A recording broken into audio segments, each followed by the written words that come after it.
কি রে মামা, তোর মন খারাপ নাকি? আর বলিস না, পাসপোর্ট চলে আইছে। কালকে দেখি ভিসার জন্য অ্যাপ্লাই করবো। আরে মামা, আমারটাও তো পেন্ডিং এ চলতেছে। ইরে মামা, কি বলস? কি এমন গোপন কথা যা আমাকে শেয়ার করা যাবে না? আরে মামা, তেমন কিছু না, জাস্ট ভিসা পাসপোর্ট নিয়ে কথা হইতেছে। এগুলো যে 2 বছর ধরে শুনতাম আছি, তোরা আর বিদা যেতে ইচ্ছি না মনে হয়। ঠিক বলছো, মনে হয় না আমার আর যাওয়া হবে। দেখি দেশে কিছু করতে পারি কিনা। ঠিক বলছস, আমরা মনে হয় সবাই বেকারে থেকে যাবো।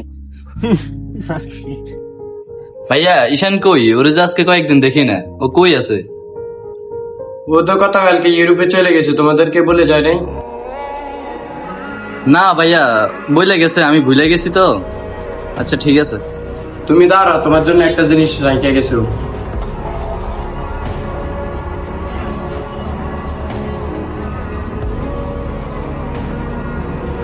প্রিয় দোস্ত, চিঠিটা হাতে পেয়ে হয়তো বুঝে গেছস আমি আর তোদের মাঝে আর নেই।